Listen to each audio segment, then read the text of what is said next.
So for those of the public in Oregon and Jerusalem Township communities, welcome to our first leadership webinar. So hopefully tonight will be informative for you. We have a group of our leadership team on the webinar tonight, and they're going to help answer questions. So essentially how tonight's going to go, we have up to 2 hours to answer questions, and whether we need all that time or not will be up to the amount of questions that we do get.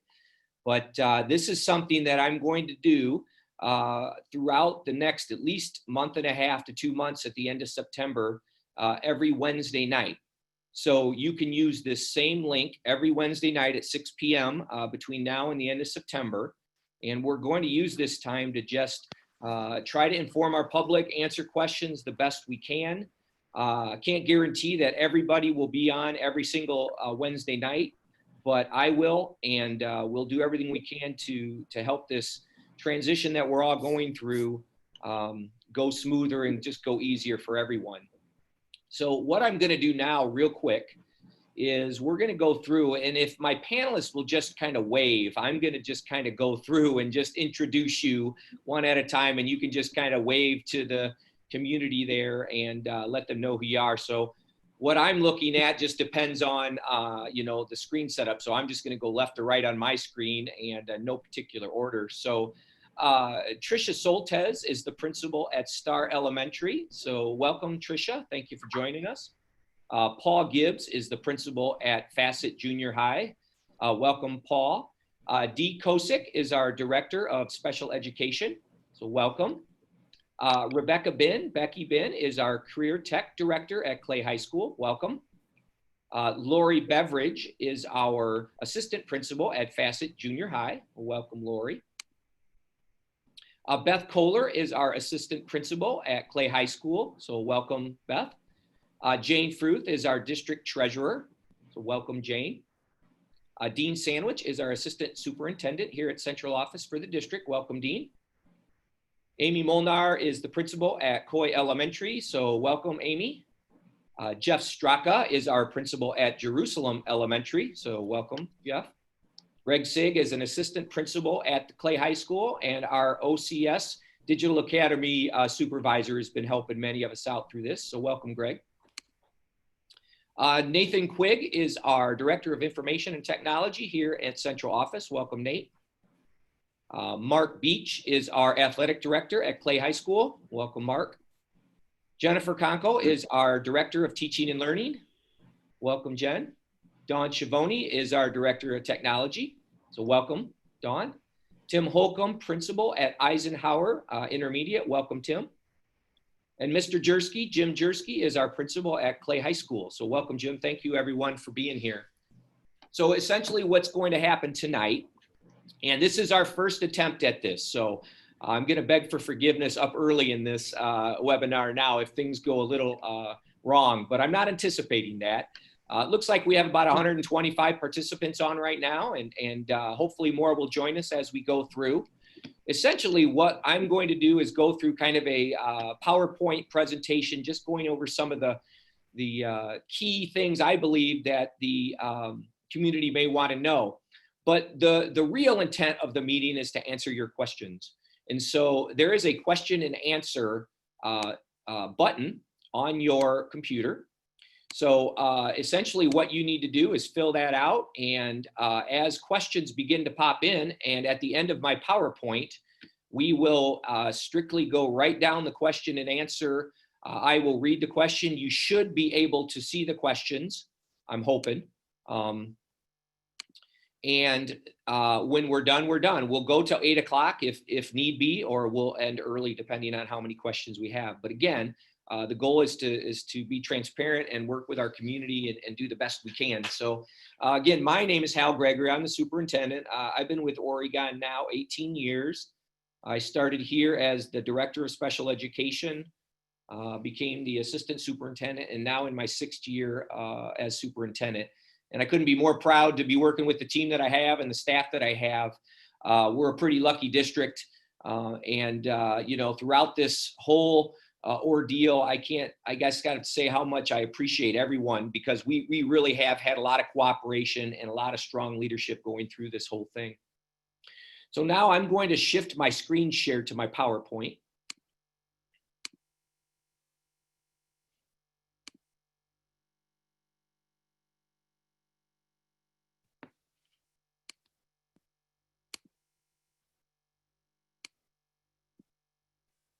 Oops, hit the wrong button, sorry. Present mode, there we go. Okay, hopefully everyone can see my yellow OCS leadership webinar PowerPoint. So just to begin, so the webinar tonight is scheduled from 6 to 8 p.m. Again, we're going to try to do this every Wednesday at 6 p.m. until the end of September, and if it goes well, we'll look at another schedule moving forward after that, and it may not be as frequent, but until that time, we'll try to be available for you during this remote learning period of time that we're going through. So we did the introductions of panelists. I'm going to do a superintendent's overview, and then we'll do questions and answers. All right, and I do want to just do a shout out and a thank you to people that have been helping me and our entire team out. Obviously, our OCS Board of Education, Carol Molnar, Keith Kennedy, Jeff Savitsky, Heather Miller, and Mike Shea have done so much to help guide us, and they've taken some really hard and strong stances. So I'm very proud to be working with that team. Certainly my OCS leadership team, who many of them are on the call today. I want to thank our union leadership, our OCFT Teachers Union President Terry Hook, Deborah Bodai, our OPSI Classified Leadership, our Classified Union President, and certainly to all our employees. I certainly want to give a shout out to Eric Z, Dr. Z from the Lucas County Health Commissioner and his team, our area superintendents, and many of you from the community who have given your input throughout this whole ordeal. So I just want to take a second and review all the options that we have available to us at this point in time. The option one is what we've been doing for years. That is everyone coming to school 5 days a week, being educated by our teaching staff. Certainly that is where we want to get back to. I think everyone wants to get back to that point. We had two hybrid models that we have available to us. One is where we reduce all our students by half, and those kids attend school in person 2 days a week, and then they are remote 3 days a week. And then our hybrid option 2B is when students 7 through 12 are divided in half and attend school 2 days a week and 3 days remote, but all students in grades K through 6 attend 4 days a week. Then we have our fully remote option, which we are in right now. This is where all our students remain at home and attend school remotely or virtually, with our OCS teachers providing the guidance and the direction. And so I just want to take a moment and clarify this, because there was some questions this week. What is the difference between option 3, which is what we're doing as a district, and option 4, which is what we were advertising when we had been planning on opening in the hybrid model? So option 4, okay, is different than option 3. Option 4 is also remote, so that part is similar. But the difference is that the OCS Digital Academy is an independent, self-paced, self-guided set of classes and courses that our students will take. All right, they work independently and using the fully online platform, and OCS teachers do not direct that program. So we've had quite a few inquiries on the OCS Digital Academy, and I just wanted to be real clear on the difference. The option 3 for all our students in school right now is teacher directed by OCS teachers. If you choose to join the OCS Digital Academy, then you will not have direct teacher support, but you will have the flexibility to work independently and self-guide and move through it at your own pace. So hopefully that helps, and we can certainly answer additional questions in a bit.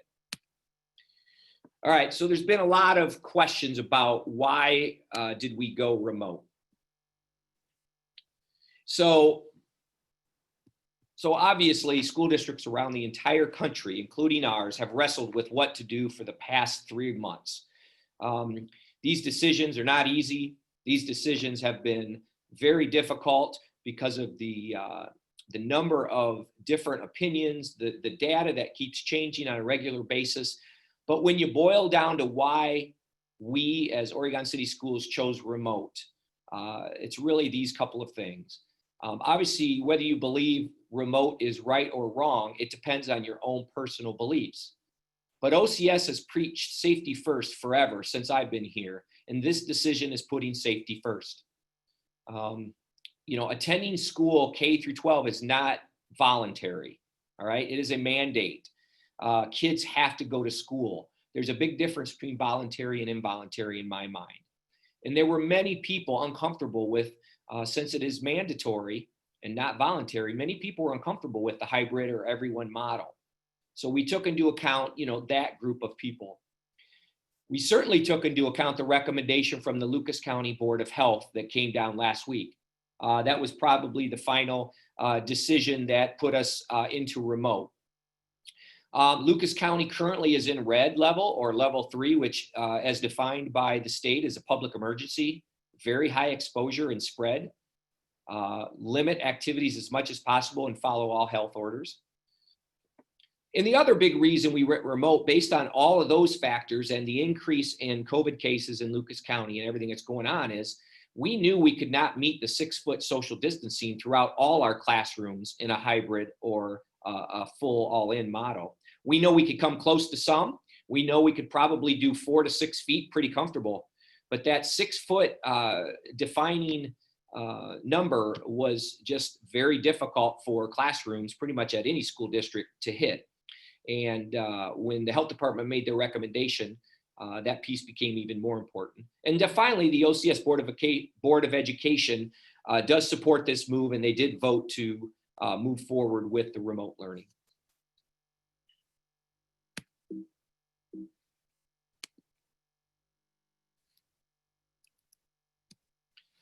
Okay, so now I'm just going to go through a few slides that kind of talk about the remote plan that we have in place and just talk about what I believe are some of the questions on people's minds.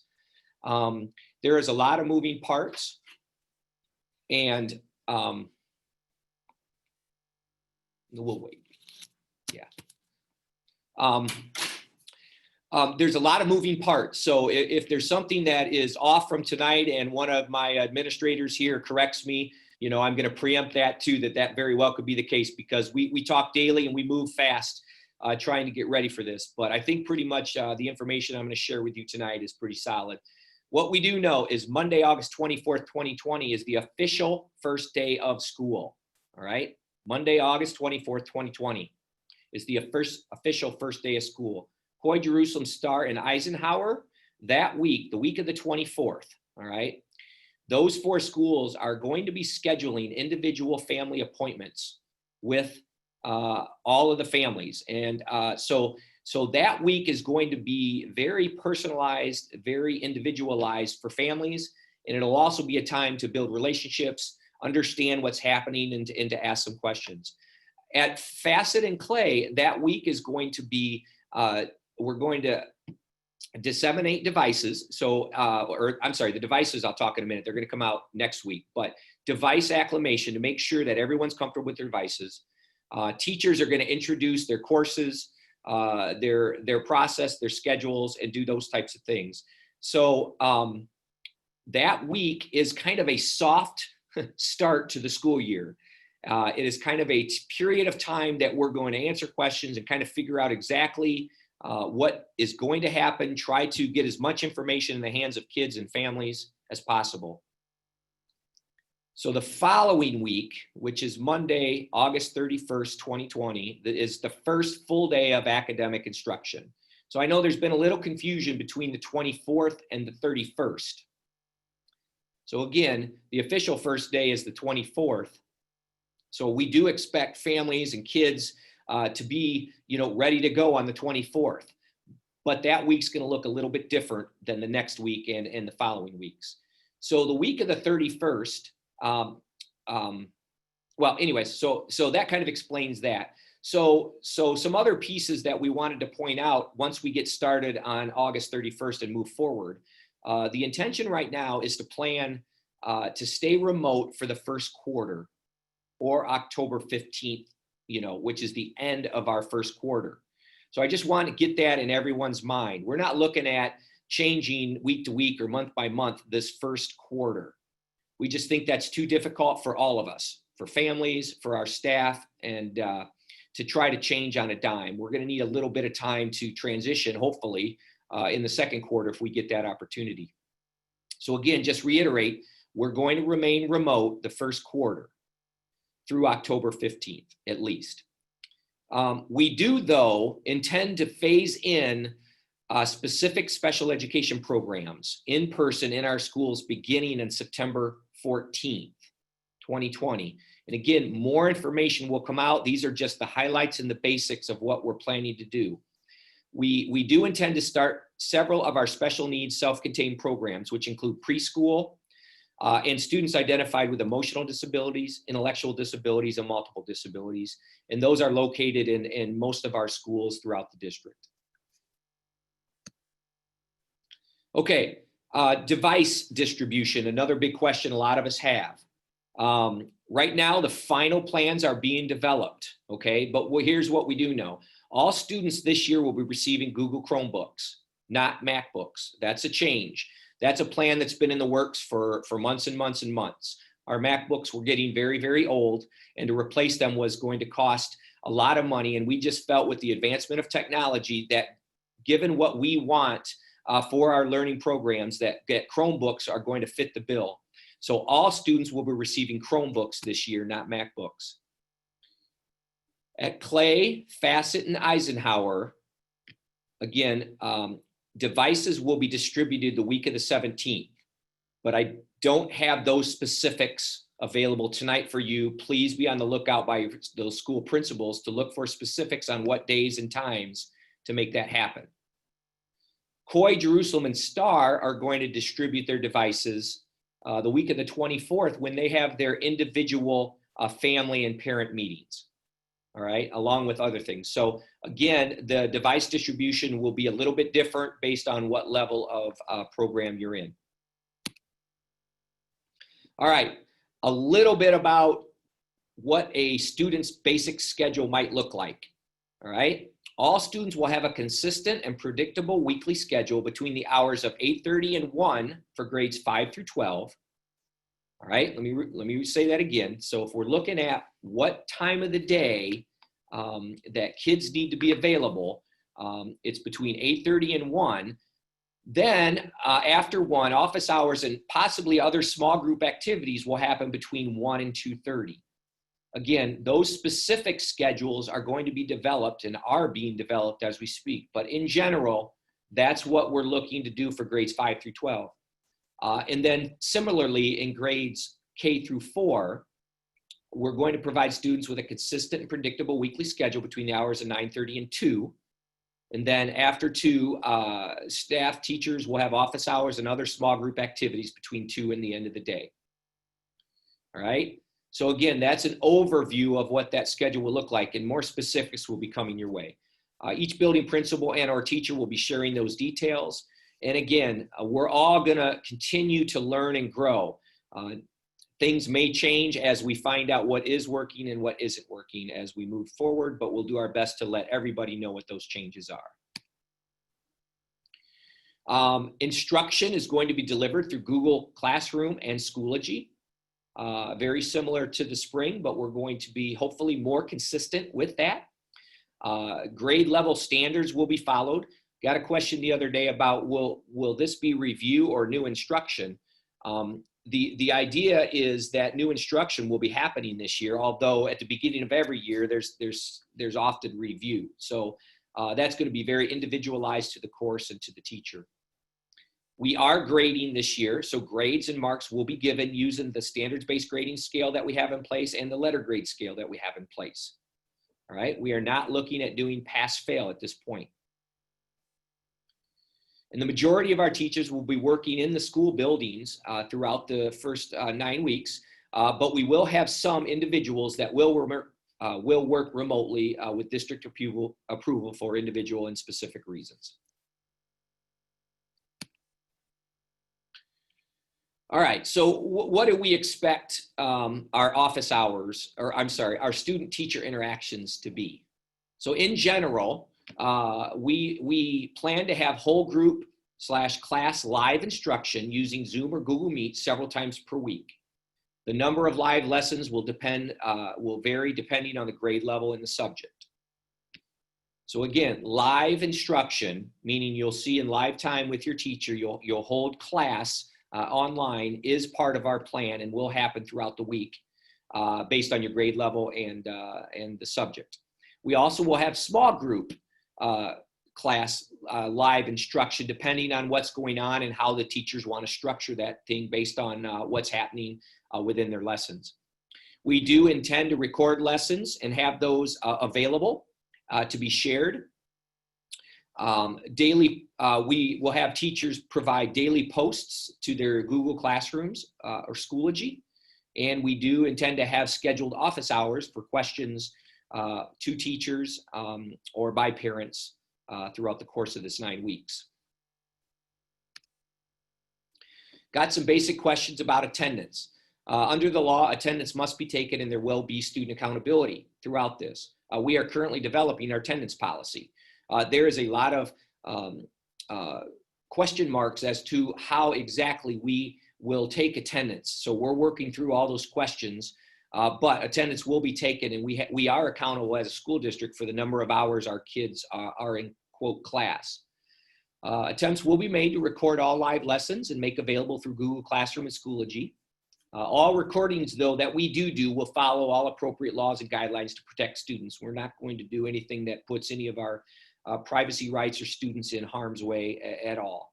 But we do hope to have access for those kids that may miss a lesson or something like that. And we will have school personnel, possibly our dean of students and school resource officers, we'll be making we'll be following up with any student who is not participating on a regular basis. We will be looking for ways to help and support each student's learning, not necessarily discipline them. But we do know that this is a very difficult situation for a lot of our families, and we may need to reach out and help.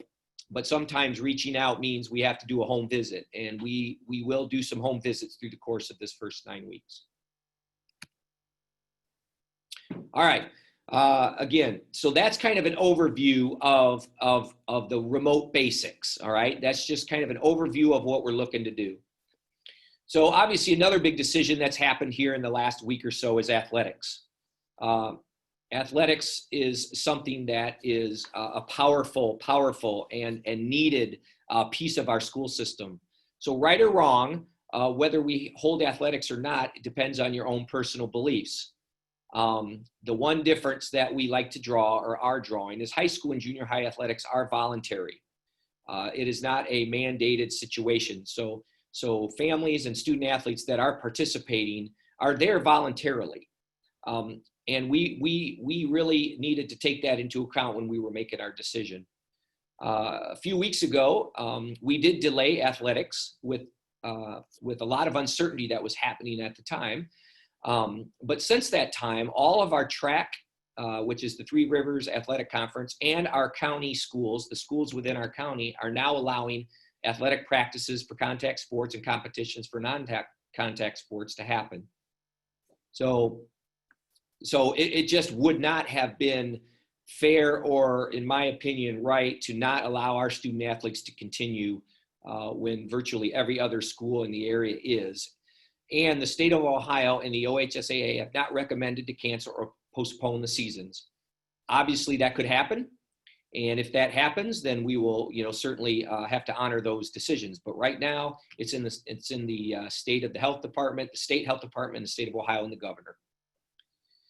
We do have strong team safety protocols in place, but I just want to remind the public and to the families of our athletes is that these safety protocols are only as good as the student athletes and coaches adhere to them, just like anywhere. So I want to encourage everybody to not forget about the importance of all those distancing and masks and temperature taking and all the precautions that we have in place. We need those to continue so we can continue to have athletics. And bottom line was the students and families of our voluntary athletes wanted athletics to continue. And they were as a very vocal group. And I understand that.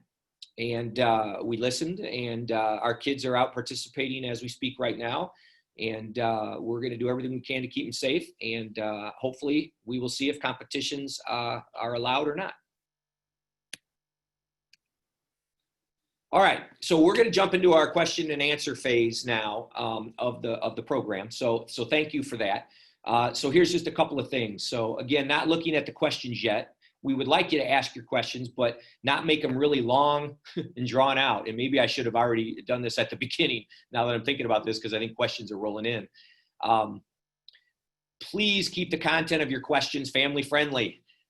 We just, again, whether you're pro or con on a particular issue, you can always ask the question in a family friendly way.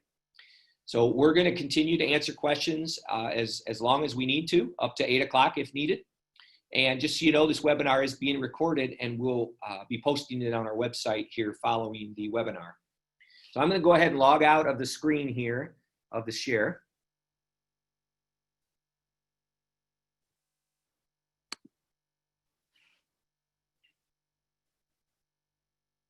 Okay, everybody see me now? Maybe a couple people shake their head. Okay, good. All right, so what I'm going to do in the panel, if the question is something that I think, that you could chime in on, or if you want to chime in, just unmute and chime in. Not a problem at all. So I'm just going to kind of read the questions, and we're going to go through them, and we'll answer the best we can.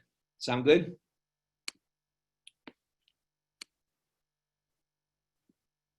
All right, so I'm just going to go from the top to the bottom. And start with the first question is, what is going on with preschool? That's a good question. I touched on it a little bit in the open there, but I don't know, Mrs. Kosick, are you on the line there? Yes, I am. Why don't you, we had a meeting today, and good call today on preschool. Why don't you explain kind of what we're doing with that? All right, so preschool will be starting on September 14th. And prior to that, the preschool teachers will be contacting the parents to have them come in for a meeting, and they will meet with parents and children just to talk about the program, what they're going to be doing, how they will receive the services, their speech, OT, PT, if they receive that type of thing. I know North Point will be sending out letters. If they didn't go out this afternoon, they're going out first thing this morning, and then you will have all of the information that you need to prepare and get ready to start preschool. Awesome, thank you. All right, next question. I would like to know about school supplies. So yeah, school supplies has been a question. I know there's been a few communications out about maybe altering some school supplies. So basically I guess you have a couple of options as a parent, and maybe elementaries, if you want to chime in first, and maybe we'll just talk about supplies at each level, but it's primary and elementary up through junior high question. We do understand that being in remote, the level of supplies needed is quite different. If you haven't bought supplies, I would sit tight and not worry about buying supplies. But as we start to move down the actual teaching days, right, when activities and lessons and those types of things are starting to happen with your teachers, there may be a need for some of those generic supplies that were on the list. So we're not worried about supplies like hand sanitizer and wipes and all those safety types of things. We have those. But if there's things that you need to complete the lessons, I would recommend that you go ahead and move forward with supplies. But again, if you don't feel comfortable buying anything at this point, don't. And then we obviously are going to continue to let people know what we need. So I don't know if there's an elementary principal that would like to speak on behalf of the elementaries for supplies. Anybody willing to? I will. Thank you, Mrs. Molnar. No, I would just agree with you, Hal, that we would just sit tight, and we can, when we are getting ready to go back to school, reevaluate our supply list, adjust as needed. If you've already purchased supplies, hold on to those items, and we'll be using those as we go back. Yeah, I think that's a good way to view it. Anything else from the other levels related to supplies? Okay. So we have a generic question next, Mrs. Kosick, about how will IEP services be provided? That's obviously very individualized and kind of depends on the individual themselves, but I don't know if you want to touch that generically. Yes. So the students will receive a schedule from their general ed teachers, if any of them have split time between the general ed teacher and an intervention specialist.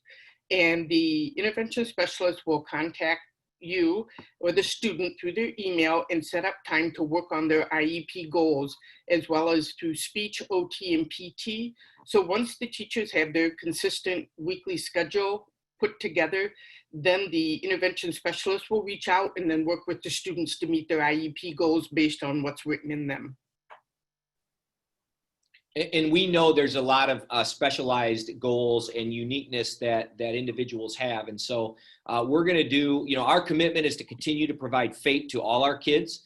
We're going to work with all our specialists on those related services that many of our kids get. And that in part of the reason of bringing our most significantly impacted kids back early is to begin working on those IEP goals as soon as possible, because we know how important all of that is. Okay, next question.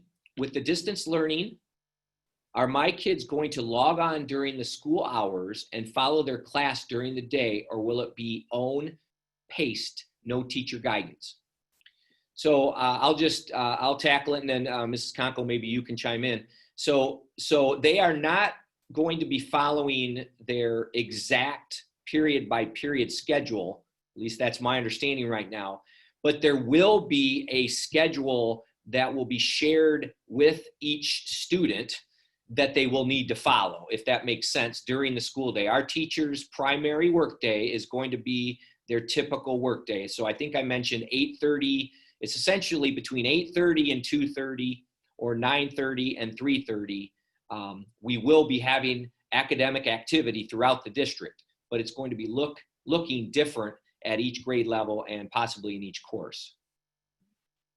And just to add to that, in grades 7 through 12, they will not be expected to have their full academic schedule every day. We have split up their 8-period schedule into over several days, and you'll be able to see that when that schedule is released. And then with our K through 6 students, they will have language arts and math activities every day.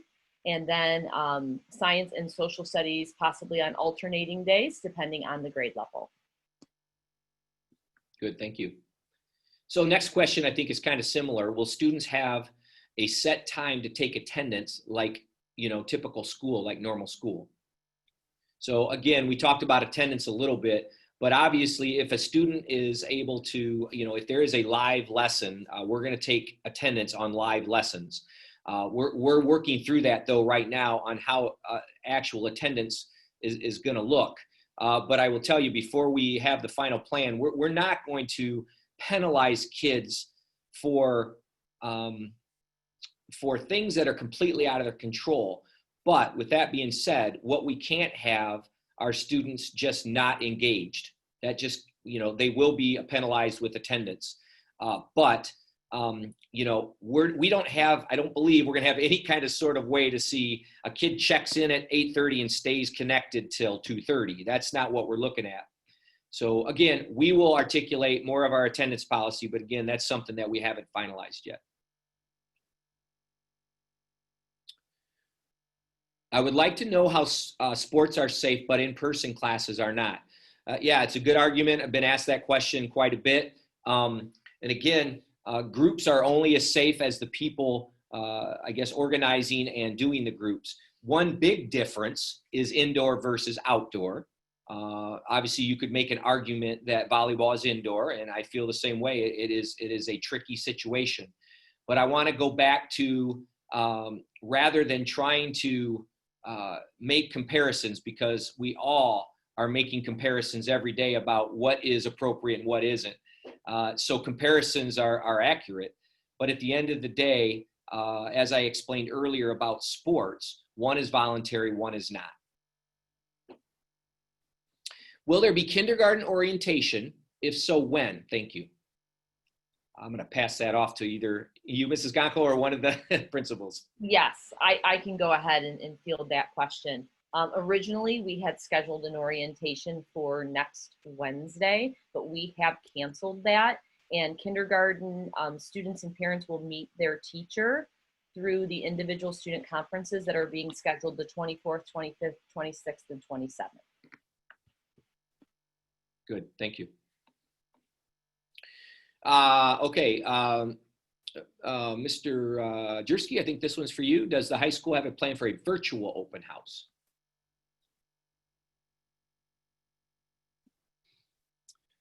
Yes, we will not be bringing community members into our building. So what we will be doing is we will be having all our teachers record a brief video and then post them on one location so that the parents can go in and students can go in and see their teachers, and then also get an idea of what their class will entail throughout the year and basic responsibilities of the student and expectations from the teacher. So that will be our open house. So maybe we could just address that a little bit deeper. Mr. Gibbs, would you maybe explain if there's any plans with the junior high? Sure. We actually are having the same plan as the high school, so all of our teachers will record a lesson as well. Not a lesson, introduction. They'll explain their course, kind of like a virtual syllabus, if you will. So teachers and parents and guardians can see that as well. So similar to Mr. Jersky at the high school. Good, thank you. Mr. Holcomb, anything different? Yeah, in our building, we'll be meeting with parents individually, like the elementaries. And at that time, we'll kind of make those connections. Also, on our website from earlier in the spring, there's an introduction for fifth graders where they can get a virtual tour of the building. And before we come in October, and hopefully we do, you'll be able to take a look at that again and get a good sense of the building before you enter. Good, thank you. Anything from the elementaries to add? I know you guys are also bringing families in one-on-one, so it's like a personal virtual or a personal open house one-on-one. Okay, next question. Has there been any discussion to get the younger ones back earlier than the older ones, kids, let's say K through 2? Many districts around the country have brought K through 2 as an element of them learning. Remote doesn't seem feasible. Yeah, specifically K2, no, more of along the lines of the hybrid model, K4 or K6, with bringing all students back in the hybrid model B versus A versus B. I think at this point in time, we're planning on staying remote for all grade levels, at least through the first quarter. But I am hopeful. I am hoping that second quarter, and again, we'll look at the whole landscape of what's happening, but I would love to see this only be a remote 1 quarter thing and move into our hybrid model. Now, which hybrid model? We might be able to do hybrid B versus hybrid A starting second quarter based on what the landscape of everything is looking at. I mean, and again, fingers crossed, who knows what second semester looks, but there's so much that changes on a day-to-day basis. But I do understand your point. There's a lot less risk from what I understand with the little ones. But the other piece that you take into account is I am hearing more and more about young children who are carriers, and it's really the transmission to the adults. So we will keep that in mind, absolutely, as a suggestion, and as things play out, maybe do some more research on what's happening around the country. All right, next question. What happens the week of the October 1st if Lucas County is still red and not safe for kids to go back in person? Yeah, I mean, another good question. We're going to be looking at all the data and all the factors to make a decision what we do that second quarter. I don't know any other way to say it. Lucas County Health Board and Director are a highly influential board and individual in our county, and to dismiss what their recommendations are is very difficult to do.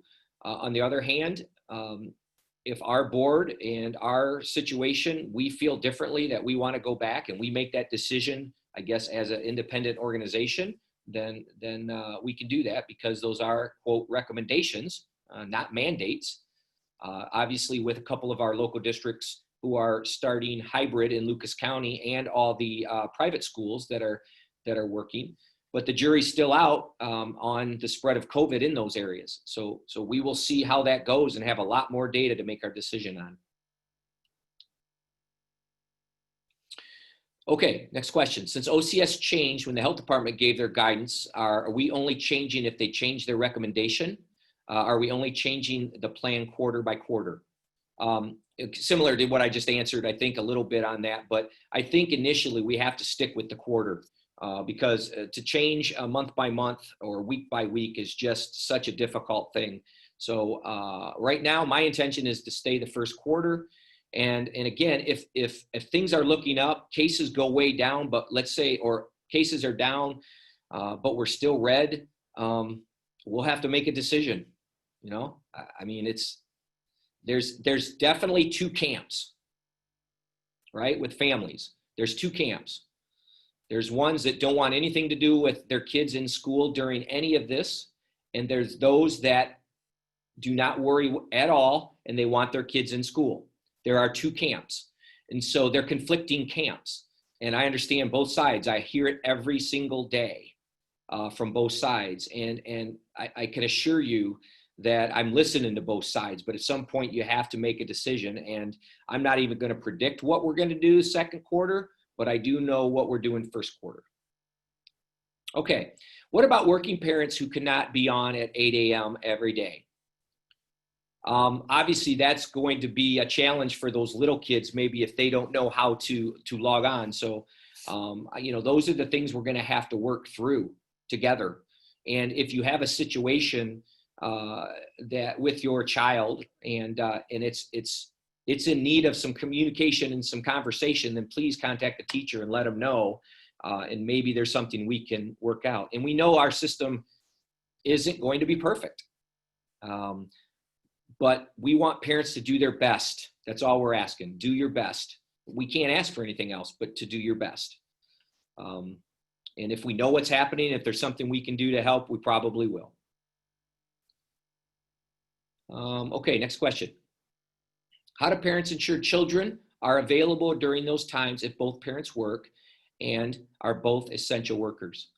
Yeah, very similar to the last question.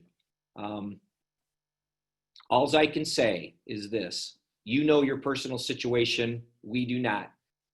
There is no way we can adjust for every personal situation.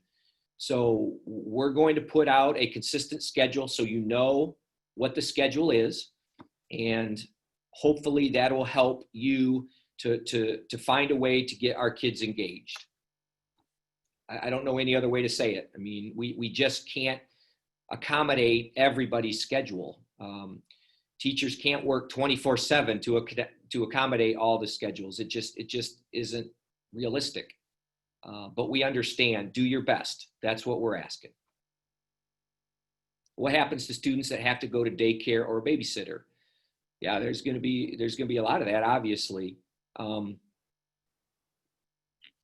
don't know what those daycares or babysitters are willing to do related to school, but I'm hoping in this situation that they're open to allowing, kids to access their computers, their Google Chromebooks, and to participate. Again, it's a challenge. I understand. All we can do is do our best.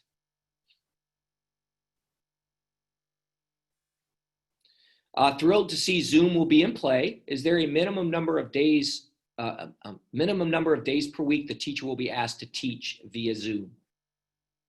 We are hoping that each teacher is live with their class or their group of kids multiple times a week. That may look different depending on whether it's a core academic particular subject or if that's a exploratory like a phys ed or music or our STEAM classes. It may look different, but we are hoping that there are going to be many, many live opportunities with kids. And that's what we're working towards. That's going to be our guidance for the teachers and our expectations. But again, as the weeks go by, we'll adjust based on, if if none of the kids are logging on at a particular time, we're going to have to adjust. It's just the way it is. But again, these are unknowns at this point. We have 4 counties that border Lucas. Why would we only consider our county, especially when OCS is being close to districts or other counties? Well, I mean, you can. Each county has its own rating from the state of Ohio, so we have to pick something to compare to and to judge with. And right now, we're in Lucas County. Okay, if a student has a valid doctor's appointment, how do we call them off sick? That's a good detailed question. I guess it will just be, we'll have to work that out, but it would be probably something similar like emailing the sick note to our secretaries or attendance office, and we would take that into account. Anybody have any other thoughts on that at this point? Again, we're working through some of those questions, and actually we'll be figuring those out on the fly. It's like building an airplane on the runway. Some of these things we just don't have answers to, and there isn't clear guidance, but we're going to work with our families. What about the parents who want in-person classes? Again, I've addressed that a little bit. Totally understand that there's 2 camps, and totally understand it. On what date will the decision for second semester be assessed and determined? Missing an opportunity to return in Q2 because we are not prepared will be a real shame. Can I assume a return plan is currently being developed for Q2? We have our hybrid plan ready to go. So we just need to give families and our staff and our leadership team notice, right? We need to make the decision. So we know how, at least we have planned a hybrid plan across the district. We worked very, very hard at putting all that in place. I feel very confident, literally within a couple of days, we could switch gears and go, but we will have to work on busing routes, and there's just a lot of logistics that go on. So my hope would be that around October 1st, if it looks like we're going to be going to hybrid second quarter, then we would be looking to make an announcement with plenty of time for all of us to plan and flip the switch then on second quarter. Second semester, and I don't really want to even predict what second semester would look like till we know what second quarter looks like. What will be the accountability of teachers who have not been great communicators in the past? This was the biggest struggle in the spring. Yeah, we've talked a lot about that. There's a lot more guidance and expectations that are going to be in place for our entire teaching staff. And obviously, if something is not happening as communicated, then you need to let one of us know. Will there be tutoring available for all grades? I mean, right now we don't anticipate any separate tutoring program other than working with your teachers. But I do believe that we'll be able to work with individuals. That's why the office hours and afternoon hours are kind of structured to allow for those small group or one-on-one types of questions that families have, and we'll do the best that we can given the circumstances that we're in.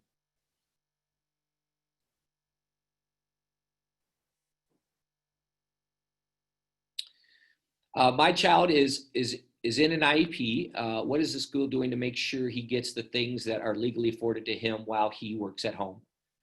Yeah, obviously, Mrs. Kosick addressed that a little earlier. We're going to do everything we can to provide FAPE, but FAPE looks a little bit differently at home than it does in school. And any specific questions on a specific thing can be directed towards your intervention specialist, and then we'll work as a team to work through any questions about services. Okay, next question. With many other school systems having parent protesting, there seems to be a growing movement of parents that want their kids back in school. How will our board handle this if it arises here in our school district? I can't speak on behalf of the board, but at this point, again, there's 2 camps, and there's a camp for people who want to be in school, and there's a camp that doesn't. So, we will certainly listen to all those folks. I understand it. My personal belief is I want kids back as soon as possible. But the board will have to evaluate all the data and everything that you hear, and we'll make that choice second quarter.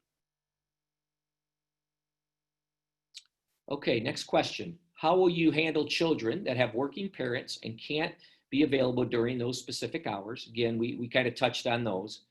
Do your best. So that's really all we can say. And we'll work through individual situations as best we can.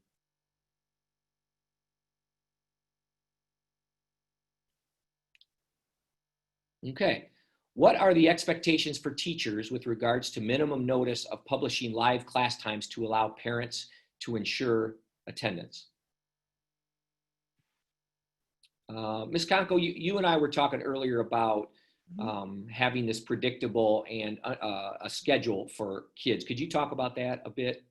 Absolutely. As far as live instruction goes, we do want our teachers to have flexibility in when that is going to occur within the time frame in which is established for their course, because depending on their instructional cycle, it might be best to have live instruction on a Friday versus a Thursday. But what we're encouraging teachers to do as part of almost like their newsletter or their weekly communication is to publish early in the week when those live lessons are going to be, so that parents and students can plan accordingly. Thank you. Okay, if you decide to go hybrid in October and we are not comfortable with that, can we continue online with the actual classes, or do we have to go to Eagle Learning? Okay, so at that point in time, you would probably need to go to the OCS Digital Academy, not Eagle Learning, but OCS Digital Academy, because our teachers will be in a hybrid model teaching 4 days a week. So they won't be able to do remote and in person at the same time. So at that point, we would absolutely have that available for families that want that. And Mr. Sig has a real nice system ready to go. And we will try to accommodate anybody that wants that option.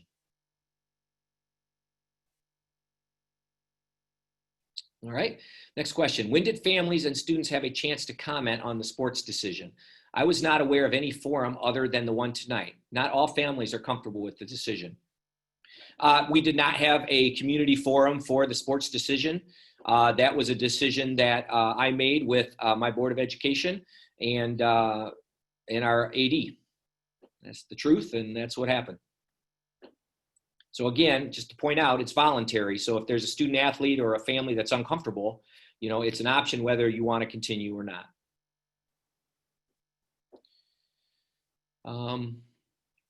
Okay, if COVID numbers go down in the specific 43616 zip code, will you pivot to plans 1 or 2 regardless of Lucas County numbers after Q1? I understand people are trying to pin me down to say what I will and won't do at this point, or what the board will or won't do at this point. But I already tried to explain to everybody that I'm not going to be pinned down at this point. We're going to do what we feel is best at the time, given all the information and data that we have. Certainly understanding that, that we want kids back in school. I'll keep reiterating that. I'm not trying to dodge that. We all want kids back in school. But we made a choice to go that. And so, obviously I talk with the Lucas County Health Department on a regular basis. We are 8 weeks away. As you all know, things change hour by hour and day by day. So to begin to predict what's going to happen today for 2 months from now is pretty difficult.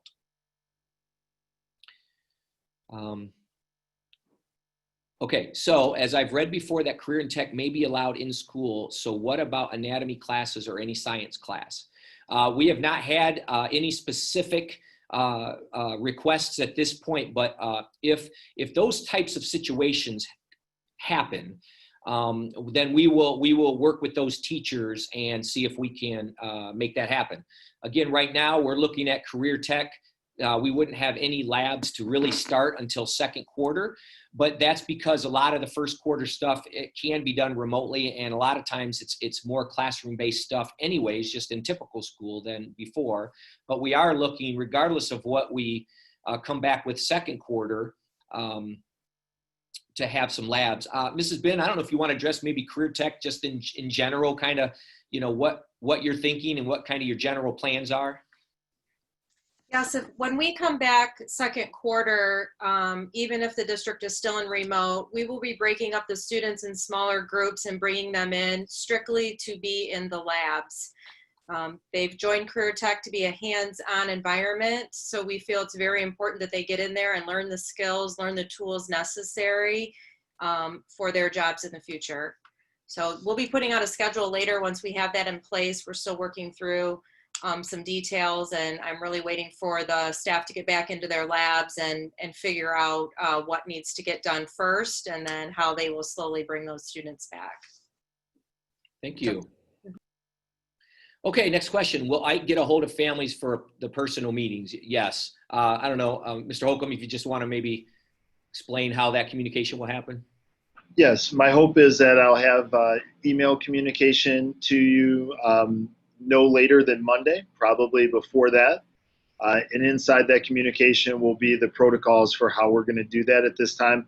I believe a link that you will link to and sign up for some time. So we will get that. Look for it. If you haven't seen it by Monday, shoot me an email because something went wrong with the delivery system. Awesome, thank you.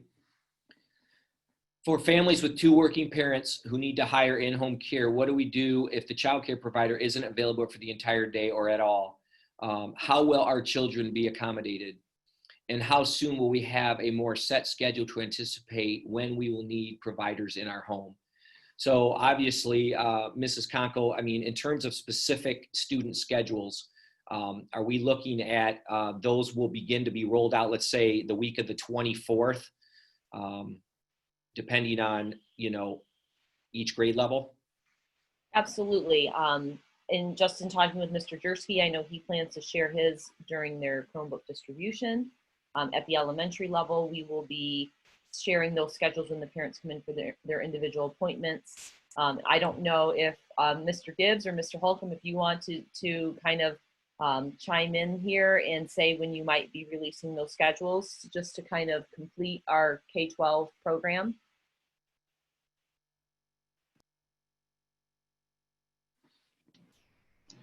Sure. Ours will be out no later than those individual meetings. And if we have all the pieces put together by the time I send out the email, we'll do that. But most likely you'll get that at the individual meetings, just like the elementary. Yeah, and FS, we're not, we're similar to Clay in that we're not holding individual meetings with parents, but we're going to hold, we'll have teachers create those videos where they'll be able to introduce themselves and be able to share information about their specific class. And then prior to the end of next week, so by the time kids get devices in their hands, they'll have a daily schedule, which, as you said earlier, Mrs. Conkle, will not look like live instruction every single day, but they will have some form of contact daily with their teacher for those individual 6 classes that they'll have.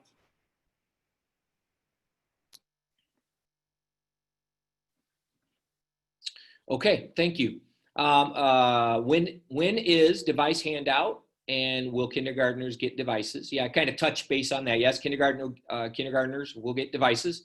And the handout is going to be for grades 5 through 12 will be the week, next week actually, right? The end of next week. And for the K through 4, those devices will be handed out the week of the 24th at their individual meetings. So in other words, the schedules will be coming out for Ike, Facet, and Clay, and I presume for the end of next week that we will have you sign up for an individual appointment, and you'll come pick up your Chromebook and possibly have a picture taken and get other materials as well. Okay. Plaudits on great communication with emails. Please readdress the live portion of studies. What's that? You mean just readdress what we're going to do with our teaching staff when they teach live? Is that what you guys think that means? I think that's the question. Okay. Yeah, so the idea is to have live live lessons with kids and their teacher throughout the course of the week. And those schedules will be varied based on which grade level, which class, or which group of classes you have. But the expectation is that the teachers will have at least 2 or more of those types of live lessons each week. So again, that's, those times will be set and those times will be structured. That is going to be a complication for some folks, but our goal, our plan is to record those and have those available to watch at another time. All right. Another IEP question, very general. How will kids on IEPs get the help they are supposed to get? Again, we're going to do everything we can to provide FAPE to all our kids and work one at a time, individuals. Mrs. Kosick, any new information you would like to add? Sure. Also, for those who have related services, they're going to be done in probably a couple of different ways. The goal is, one, remotely to do that. And sometimes we're going to work on this to see maybe if there isn't a child, if they need to come in, we might be able to do that. We don't know yet. It just kind of depends on what happens with the county and recommendations about us doing things like that.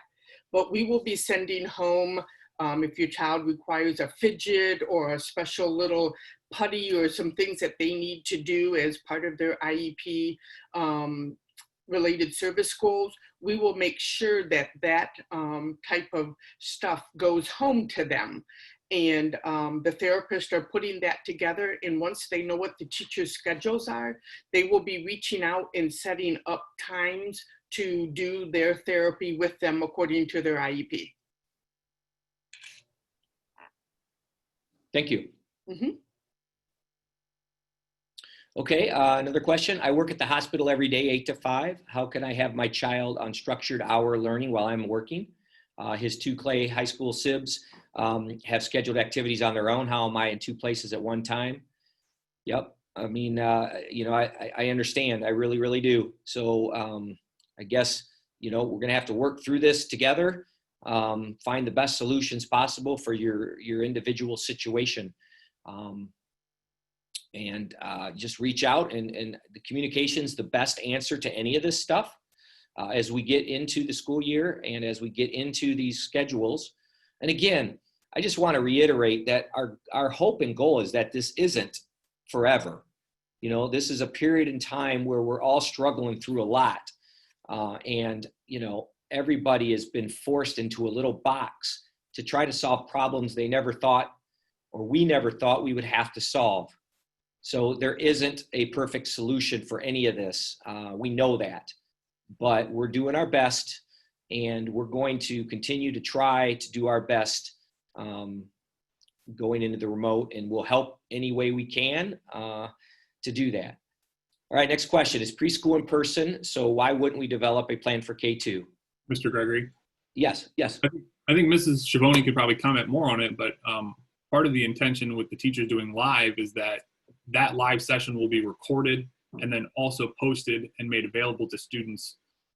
So if they miss the 8 o'clock for a doctor's appointment or whatever it is, they will be able to go in and access that same lesson again later in the day.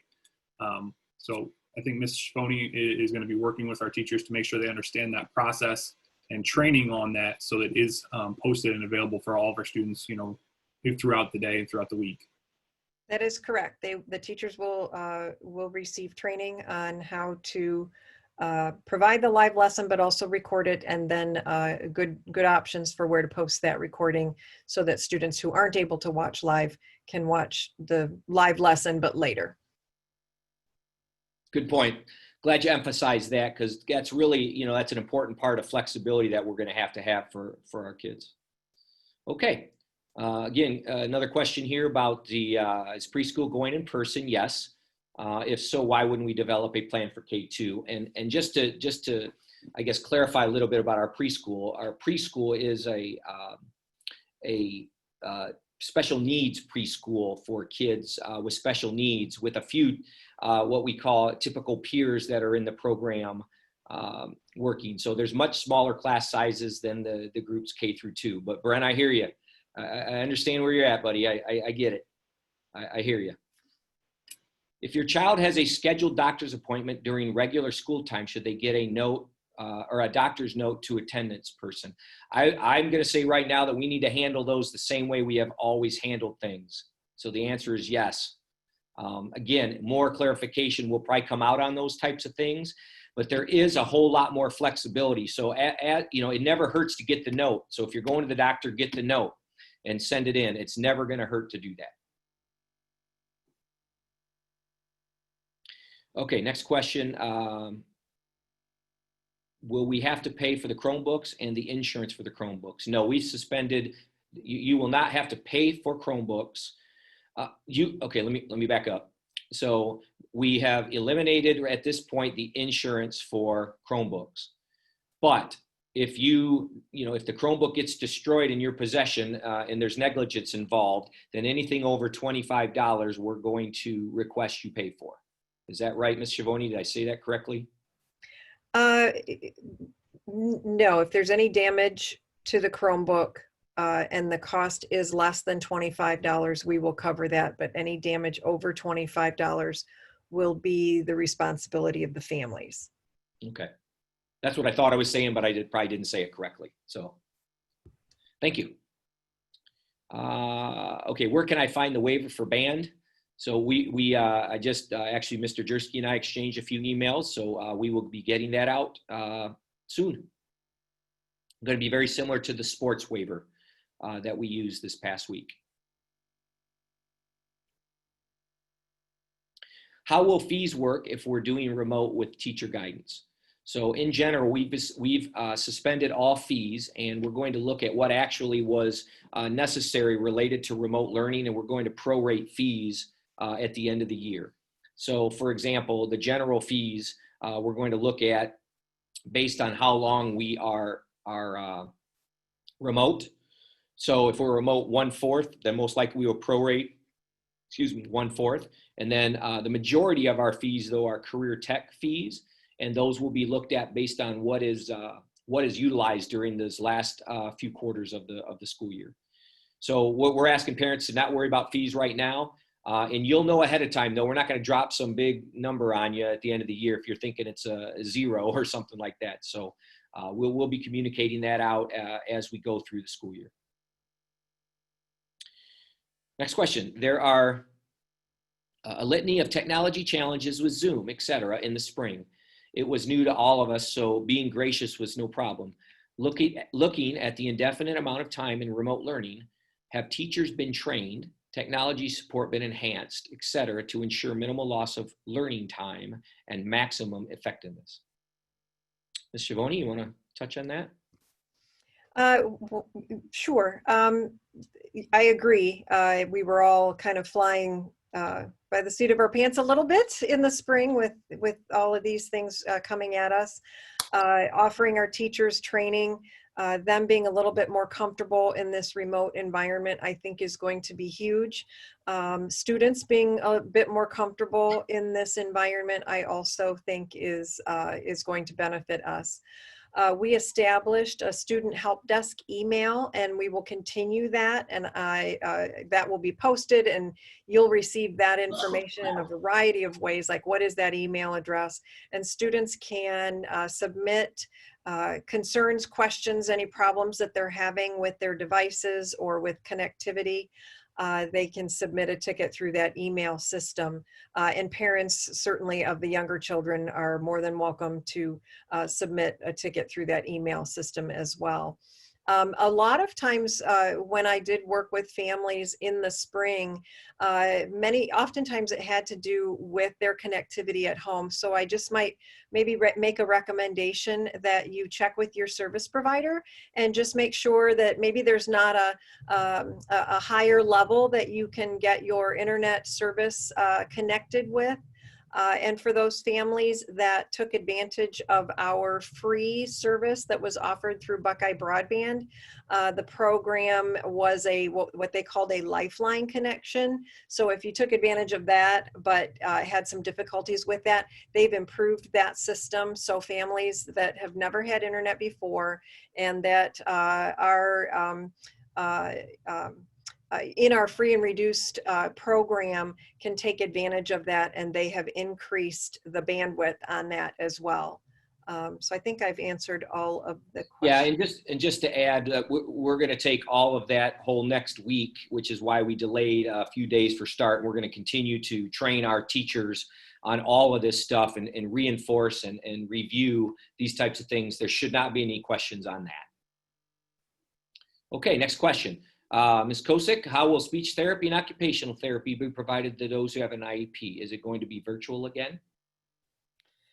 Yes, just to start out with, it will be virtual, and the speech and OTPT will set up a time to work with your child to meet those goals. Okay, thank you. I don't understand the IEP answer, not at all. I guess if there's a specific question that the individual has, please reach out to Ms. Kosick. Yeah. You know, send her an email and she can answer whatever specific question that was.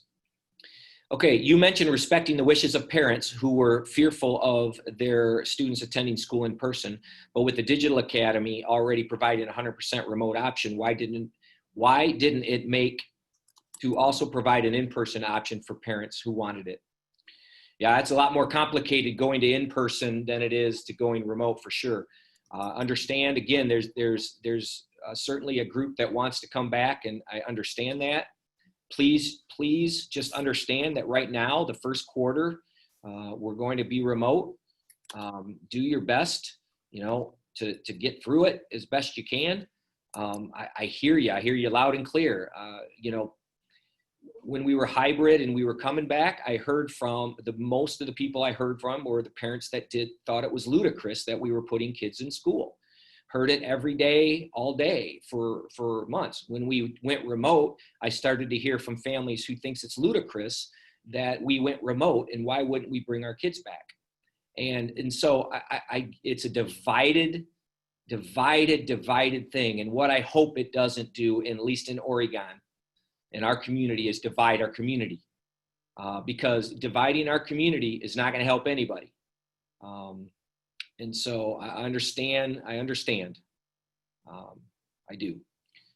Okay, with no in-person learning, how will a teacher identify if a child, such as a kindergartner, needs extra assistance with speech specifically?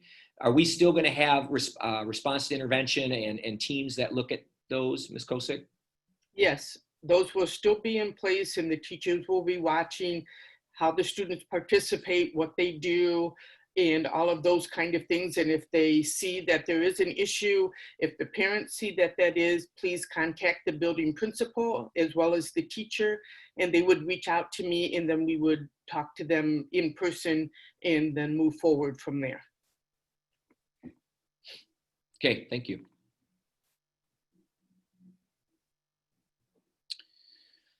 Okay, early in the call, it was stated the high schoolers will have 8:30 to 1 daily schedule. A few slides later, it said they have Zoom sessions only several times a week. That seems inconsistent. I'm trying to think what I said that led to that. I can jump in. Okay. And maybe respond to that. Our teachers are not going to be providing a live lesson every single day. There are times when a recorded lesson is more appropriate, if it's something that's maybe a more direct instruction. So a teacher might record themselves teaching how to do a basic math skill. Let's just say I'm teaching 2-digit addition, and I might teach that, record myself teaching that, and then post that on my Google Classroom or on my Schoology page. And then the expectation for the day for that student in math is to watch that video and maybe complete a couple problems. And then the teachers are going to use that information then to determine what they're then going to provide the following day. And most likely that following day might be an in-person instruction.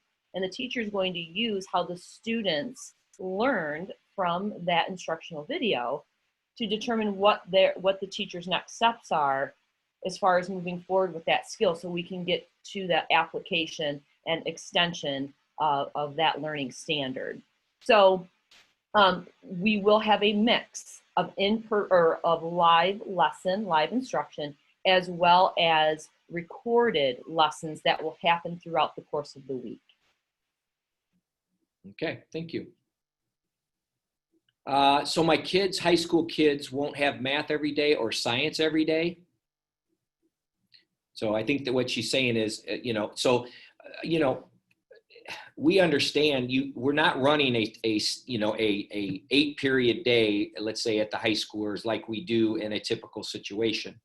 So we can't expect kids to go period by period by period, but correct me if I'm wrong, but there will be most likely activities or lessons or homework or work to do every day in every subject. Yeah, Mr. Gregory, we're not saying that they won't have work in those subjects every day, but what we're saying is that 2 times a week, we are carving out time in the day in which there will be some sort of instructional opportunity for the teachers to reach out to the students. Then on the other days, we have the opportunity for worked follow-up lessons, reinforcement, other things like that. So by no means are we saying that only 2 days a week will there be any specific class. We are expecting the teachers to create activities, some different things for the students to do on those off days in which there is not that teacher and student connection. Okay, thank you. So one of our staff members wrote, Schoology does record when students are active online and for how long. I don't know if that's a question or a comment, but yes, there's a report dashboard, and there's a course analytics where the teachers can actually drill down all the way down to the student to see what activities they're doing and how long they are spending on those activities. The system actually, every 60 seconds, it automatically checks whether the user is active or not. So it even gets a little bit more detailed where they can't just have it open and not doing anything, but are they active on that particular activity? So the teachers can have those checks and balances with the students within Schoology. Okay, thank you. Locked out / late assignments were very frustrating at the end of last year. Can work be posted? Oops, I lost the question. Can works be posted earlier to allow me to help lay out my son's work for the day and while he needs much structure, ADHD, and home alone? I'm not sure what a locked out late assignment was. Can anybody? It's most likely in Schoology, the teacher has the ability to either accept or not accept late assignments. So I think that's what maybe that is speaking to. Okay. And that'll be individualized to the teachers, right? And obviously, if there's something there that we need to discuss, we can certainly do that. But again, what we certainly don't want to do is not be flexible, but we also can't. We also have to have deadlines and expectations, is what I'm trying to say for our kids. Okay. Next question. And Mr. Gregory, I think to answer the second part of that question, can work be posted earlier? I believe the intention, and Mrs. Conkle can corroborate that, that the students should know what assignments they have and what activities they need to be completing in advance.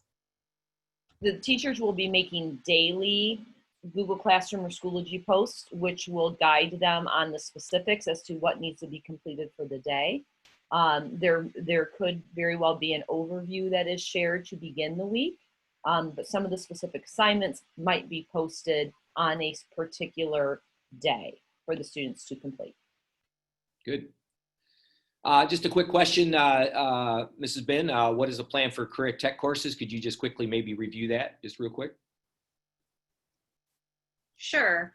So the career tech classes will follow the regular schedule that the high school has put together. do I believe that the teachers will be able to provide if it's a 3-period block class, instruction that entire time, because typically they're 1 period in related, 2 periods in lab, or 1 period in related, 3 periods in lab. So they're going to do the best that they can to keep the kids online as long as they can with information. What we're doing right now is going through our standards and trying to find out what we can do now. And then when we get them in the lab, then we can just go straight into the lab, do all of the work, and not have much face-to-face related time.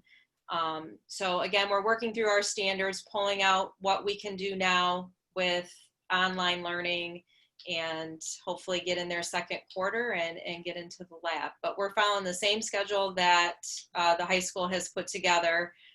Some teachers might be adjusting their lunch period and teach the 3 periods straight through because the lunch happens to be in between second and third period. Okay, thank you. Mr. Sandwich, can you explain the grab and go lunch program? I know that just came out maybe today, maybe even? Yes, and we've already have about 300 students signed up for it, so wow. It's Okay. going well. The main similarity is that it's going to be a drive-through, very similar as it was in the spring at Star. The differences are we're going to be expanding the locations to Clay, Eisenhower in addition to Star. And then unlike last year in the spring, when the federal government deemed everyone to be free, that was not extended for the fall. So that is a big difference. The students who are free in the free and reduced lunch program will still be free, but the ones who are reduced will have a reduced price. And lunches will be available for the ones who are neither free or reduced, but they will pay the school price. There's 2 pickup days, Mondays and Wednesdays. So on Monday, they are getting breakfast and lunch for 2 days, Monday and Tuesday. And on Wednesday, they'll get it for the remaining 3 days, Wednesday, Thursday, and Friday. So that's the kind of the gist of it. And if you have any questions, you can contact me or Vicki Laurel, our food service supervisor. Awesome, thank you. If my children are not able to be online after noon, after 12, due to my work schedule, will they be penalized for not being on the Zooms during that time? Can they complete the work that takes place after 12 when I get home from work? And that is what Mr. Sig kind of talked about with why we record those lessons. We understand there's going to be situations that kids can't get on. I mean, we just know that. But I think the bigger question is, do they do that homework when you get home, right? I mean, and obviously you're someone that wants to make sure and ensure that your kids are doing the work, and that's fantastic. So the simple answer is yes. And you know, we know, and we may have to adjust times. You know, we're going to talk internally about, you know, once this starts, you know, if it's just not working for the majority of families, then we're going to have to look at and readjust. But again, you got to start somewhere and then see where it goes from there. Okay, next question. If kindergartners, with kindergartners starting, what would we do and how would we get children help if we notice they are not comprehending materials or need to attain tutoring? Any of the elementary principals willing to address that, or Conkle, either one? I can go ahead and address that. Certainly, when we have the individual family appointments coming up in that week of August 24th, we will be doing some short assessments with the students as well. So we will be gathering some data regarding their incoming skills. Teachers will continue to do assessments throughout the course of the quarter. It's going to look a little different than if we were in person, but they have discussed a way that they can continue to assess and monitor student growth. So if they do notice that a student is not meeting the academic expectations for that time frame, they certainly are going to be looking to provide more small group opportunities for that student, because that is built into their academic schedule. And if a parent would ever be concerned that their child is falling behind, or maybe not comprehending the material, they can always contact their child's teacher and have a conversation with the teacher regarding where the teacher sees that child in the scope of expected learning. Okay. Thank you. With the family appointment, do we call to schedule, or will we be connected to the schedule? I think I heard Mr. Holcomb say that they're going to send out a sign up, kind of like a sign up genius process, so you would get to pick your time. At the elementaries, I am not sure. Are they reaching out to parents? Yes, at the elementaries, the teachers will be making phone calls to those parents and scheduling those appointments. Thank you. Could you please address the Zoom classes again? Will each teacher be required to teach class on Zoom during each class period all week? So no, that is not what we're saying. What we're saying is, if you're a high school kid and you have Algebra 1, and that teacher is Hal Gregory, at least 2 times during the week, I will have a live lesson with my class for Algebra 1. The other days could look differently in terms of my expectations for what you do, or lessons you do, or activities you do for Algebra 1. So we are not saying that kids are going to be live Zoomed like every day, but there could be days where they're on Zoom a good portion of that day, depending on the schedules that come out. So, because each subject is we're going to expect that they are having live Zooms with their class. Again, it's going to be complicated, we know. So we're working through that. Anything else? Did I answer that correctly? Okay. Please explain again why the daily schedule be different. I'm not sure what that is. I think it's because there's, we know we have to balance all the teachers. At the 7th through 8th grade levels, they have multiple teachers. And there's no way you can have multiple teachers on with, kids at the same time. We're going to have to really balance and organize when teachers are on. So they have to be different each day just to accommodate all the different courses.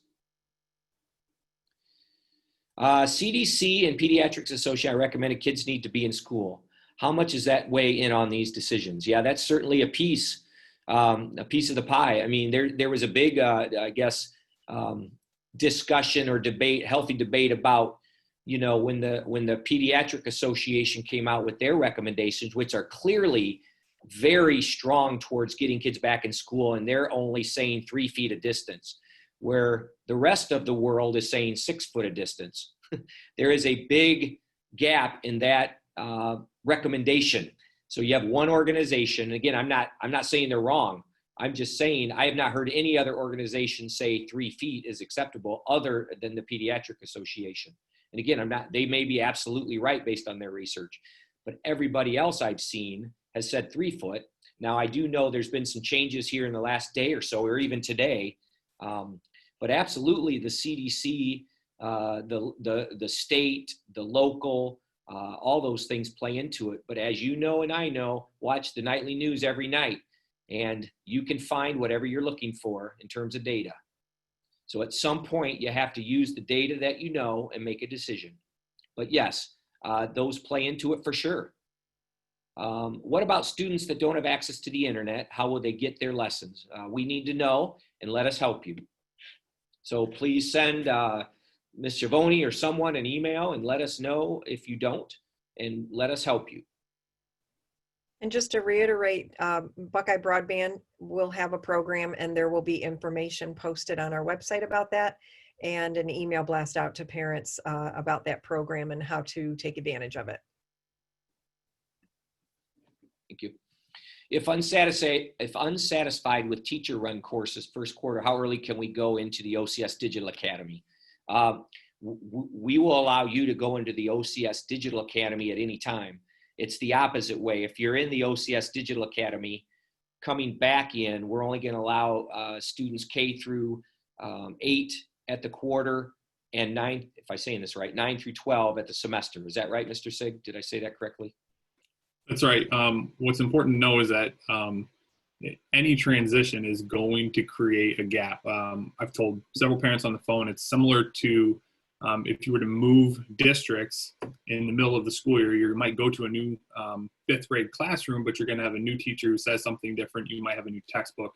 There is not going to be a perfect lineup transition. So that's why we are trying to hold it to the quarter or the semester for your high school students, so that they are getting the most complete content that they can and not creating gaps in knowledge. Good, thank you.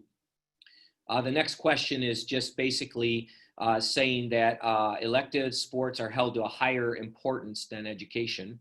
I certainly don't believe that. How close are players when they tackle each other? Sure, certainly understand those points. And again, you know, sports is voluntary. It's not of higher importance. Matter of fact, you know, what we're trying to put together for our kids is tremendous, and it's hard work, very, very hard work. We're trying to do the best in a bad situation. So again, you know, I hope no one believes that we're putting anything above anything else. We're making decisions based on 2 very separate situations, even though I understand common sense says, how can you do one without the other? I understand it. I really do. But all the districts in Lucas County that are remote are holding athletics at this point, except TPS. So we're not alone in that decision making, I guess. Why not give parents the choice? Next question, not sure what that's referring to. Next question, how soon should I reach out to a teacher to talk through a concern I have about my child? Teachers start back as early as next week, but I don't know, is anybody having you know, is it okay to send an email now if they know their teacher? And I don't think there's anything wrong with sending an email now. If you know, certainly can always bring that concern to one of our principals. Be happy to at least be aware going into the year, because with our little ones, that's the whole point, is we want to know about concerns and strengths and all those types of things. And teachers will be reaching out next week to make those appointments as well, so they can talk to them a little bit about that too. Oh, I'm not sure who is talking there. That was weird. Okay, next question. How soon should I reach? Oh, we just did that one. That would solve a lot of these problems, and the parents that feel unsafe for their children will keep them at home, which reduces the amount of students of social distances. Okay. Teachers are going to do all they can to meet the needs of our students, and that's from one of our intervention specialist teachers in the district. So I do believe, and I appreciate that comment, because I do believe that is the overwhelming sentiment with our teachers, that they're going to do everything they possibly can to get us through this situation. And there's been a lot of questions about students on IEPs, and I would even double down with our intervention specialists and how much work they'll put in to accommodate our kids. Okay, we have a half hour left. We still have 50 questions. We're going to continue until 8 o'clock. Taking a deep breath here. Will the district be laying off employees who aren't required when students are 100% virtual, cooks, bus drivers, monitors, etc.? If so, will taxes across the district be adjusted accordingly? If not, why not? Mrs. Fruth, would you like to address that?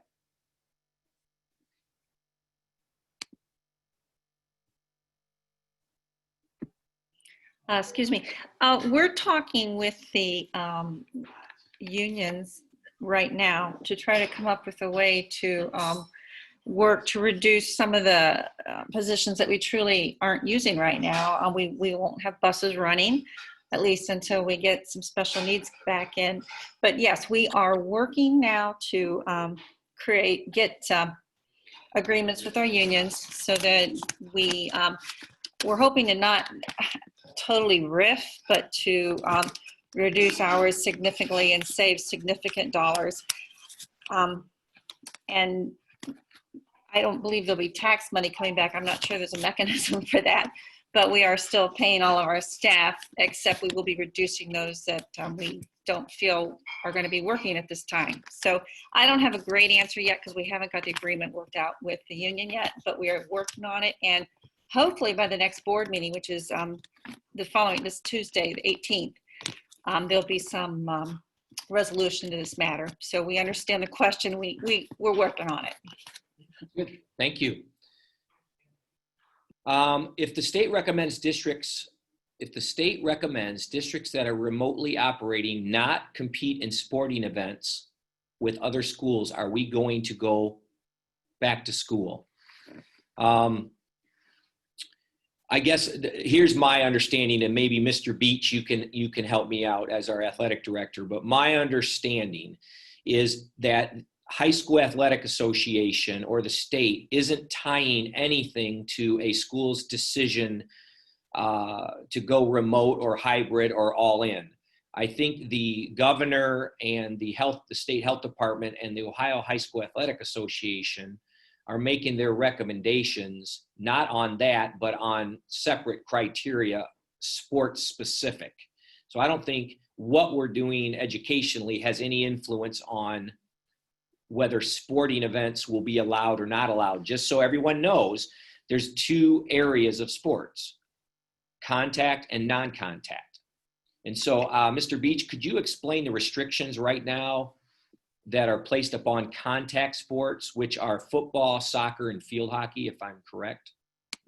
That is correct. We don't offer field hockey, so it doesn't apply. Right. But with regard to football and soccer, they are allowed to practice. They are allowed to scrimmage within themselves. Intra-team scrimmaging is allowed. They are not allowed to scrimmage against schools or teams from other schools, or compete in games with teams from other schools. So with regard to football and with regard to soccer, we are practicing as if that restriction is going to be removed at some point, but there's no guarantee that it will. And we have been waiting with great anticipation for some kind of decision to come out of the governor's office, and then consequently from the OHSAA, that would provide guidance one way or the other. With regard to the non-contact sports, golf, tennis, cross country, and volleyball, those are already able to practice, and they're able to compete against schools or teams from other schools. So they are full go at this point in time. It is merely the contact sports of football and soccer that are under any restrictions. Okay, thank you. Another question here on IEPs via Zoom and speech. We've addressed that a little bit earlier in the meeting, but speech therapy will be via Zoom. Mrs. Kosick addressed that earlier.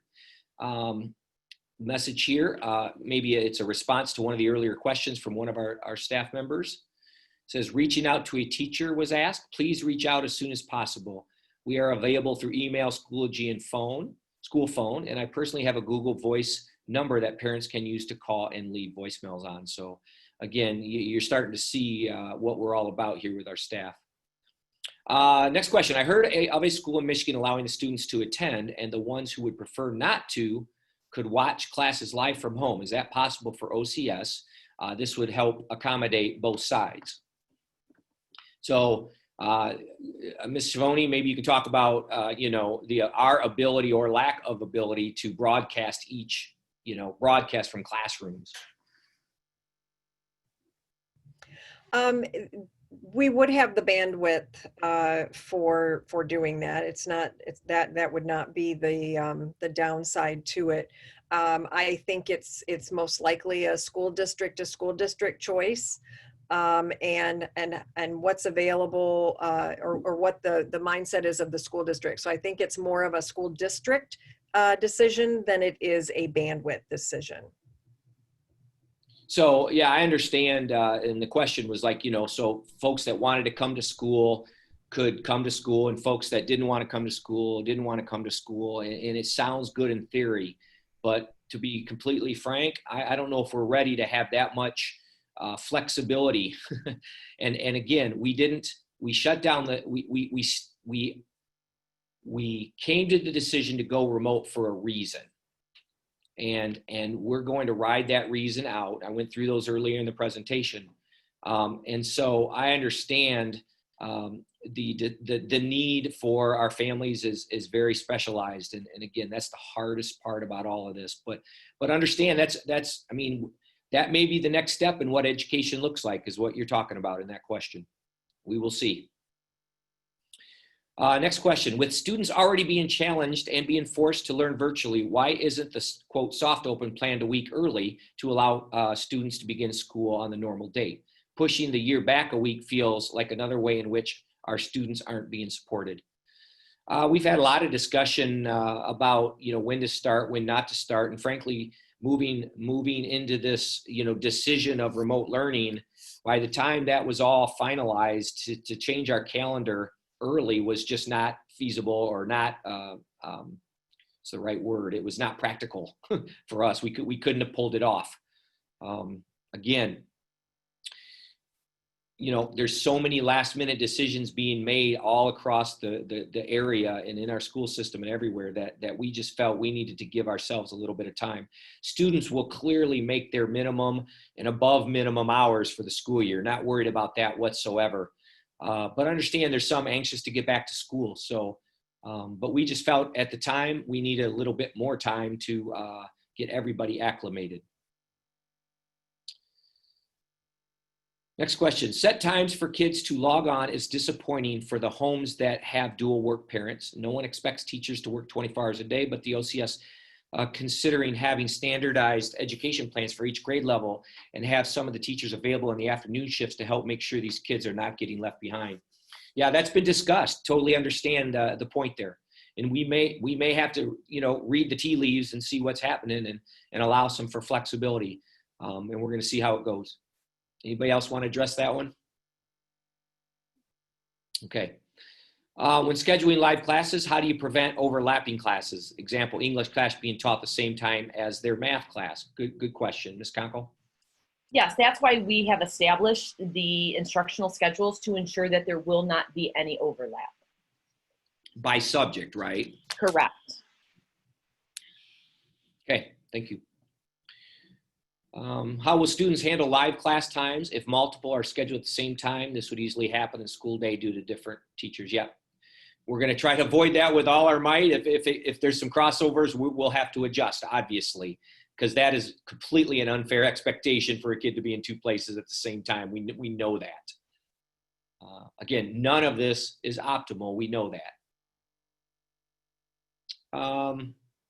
So what will be the protocol if and when a student athlete or band member tests positive for COVID? Well, I think it's even one step further, is if any of our student athletes or anyone in our schools is exposed, they are to immediately quarantine themselves. So I would hope that any athlete or band member that has been, quote, exposed, or knowingly exposed, I should say, will not show up to practice. That is what our expectation is for staff, for kids, for athletes, band members, all of that. So if they do test positive and we get, and we're made aware of that, then what we do is we contact trace back and find out exactly how many contacts or how many individual kids was this person in contact with for under the guidelines, which is, in close proximity of 6 feet or more without a mask for 15 minutes. And we start tracing it back, and we will work with the health department to determine which additional kids or staff members or whomever need to quarantine. So again, if someone tests positive and they have a test, then they are isolating for 10 days. And as soon as they're fever-free and symptom-free for a full 24 hours or more, they'll be allowed to return.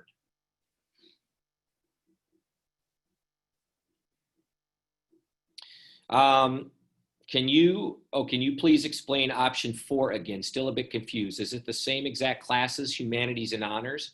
Mr. Sig, could you explain the difference between, let's say, Clay High School's courses and the OCS Digital Academy courses? Sure. Clay High School does offer AP level, honors levels. We have the humanities programs.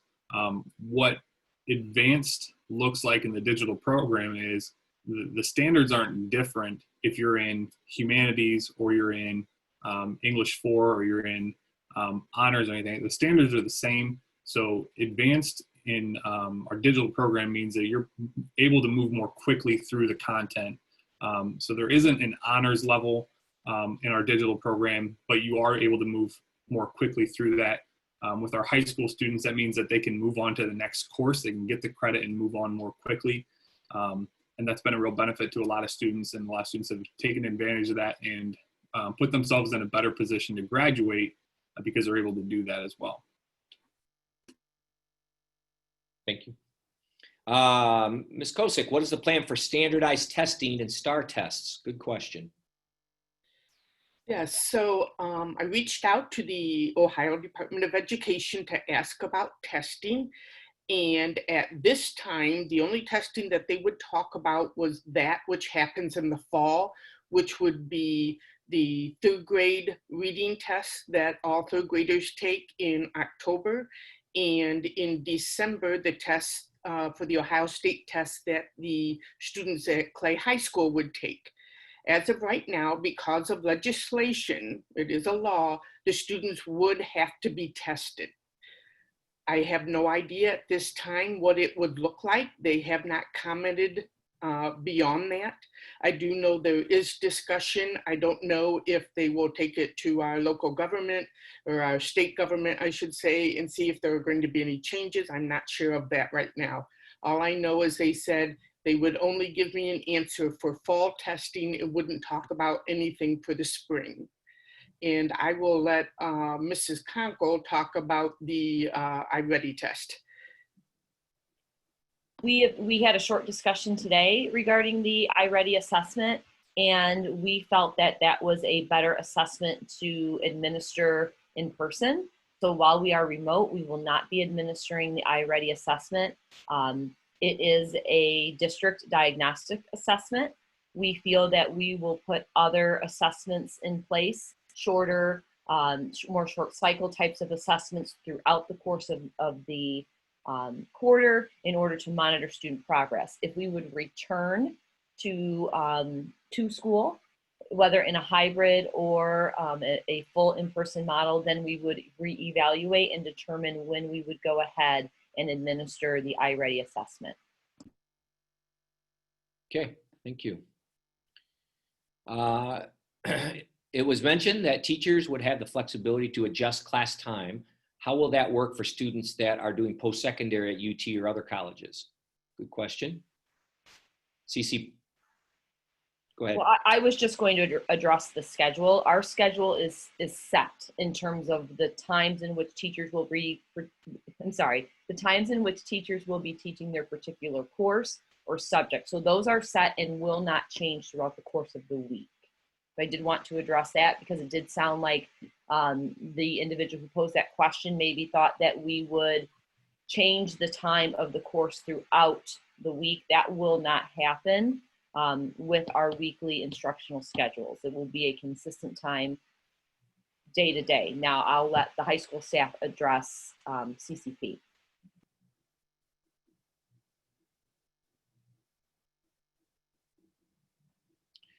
Anybody from the high school? I mean, essentially, my understanding of the question is if there's a conflict between, let's say, a student's college course and a student's Clay course, how are we going to handle that? Is that how? That's kind of how I'm reading that question. So it would be one of those things where if there's truly that conflict, then I think we would just make sure that that was recorded and that individual would have to watch the recording of the live lessons and do the work. Yeah, I can understand the question because what that person is trying to say is in the spring when they were scheduling their CCP courses, they were under the assumption that we would be on an 8-period day with first period beginning at 7:50 to 8:30. Now we're saying that first period is beginning at a different time and there may be a conflict. So exactly what you said, Mr. Gregory, those lessons that, as they are recorded, the student can still work, earn that credit in for the high school class as well as the CCP and get that, make sure that that material in the high school class that we switch the time on is still being covered and learned by that student. and then obviously just communicate with that teacher where the conflict is, and I'm sure the teacher will work with them. So, but I understand where that conflict could now arise after they are already scheduled for their CCP courses. Thank you. Okay, next question. Is it possible to record live instruction for those students and parents? Yeah, we've just talked about that, so I think we're good on that one. Comment here. Thank you for all you're doing to keep your kids and teachers safe. How will foreign language courses and technical courses be carried out? I don't think we've talked about foreign language, but I'm assuming that's very similar in terms of the schedule.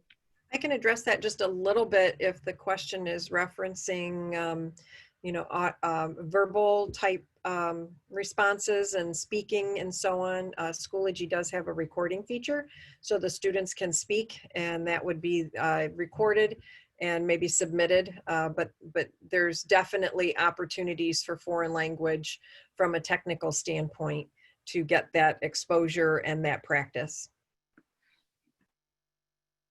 But for our students that are taking French and Spanish and some of those other ones at the high school, those teachers will be teaching those courses just like every other course, right? I mean, they're going to have some live lessons, they're going to have some follow-up lessons, activities beyond that.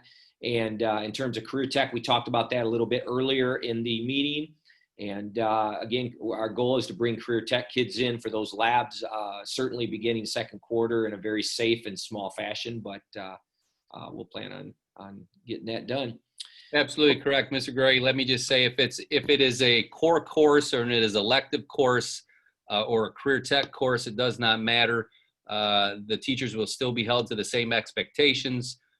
Even art courses will have work that will need to be completed by students at home, whether it's sketching, different activities that they have to have. So they still need to cover their standards also. So it doesn't matter what course it is, the teachers will still be expected to instruct their students in their class. Thank you. Is there any plans for those students who go to WIN? Yep, we addressed that earlier in the meeting, certainly for our preschool students and some of our special needs. We're planning on a phase-in process beginning mid-September, September 14th. For band, choir, jazz band, etc., are kids going to be reassigned different classes?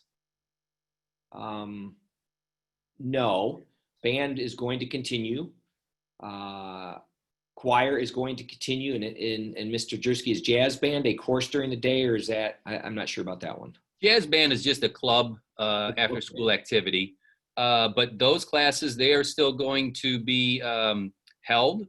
Mr. Sneed and Mr. Kuzdal do great activities with their laptop, with their Chromebooks. We have different software that Mr. Kuzdal has used. I know they have had their students record themselves, whether it's playing, whether it's singing, and submit those recordings to the instructor so they can be evaluated. So no, the students will not be removed from those courses. They will remain in those courses. Thank you. No matter what return to school plan is in place, are snow days obsolete? Will there be a fall sports parent meeting? Not sure about the snow days obsolete. I mean, certainly in a remote situation, yeah. It's I don't expect any snow in the first quarter, although you never know. But let's say we're still remote going into December, and there's a horrific snowstorm.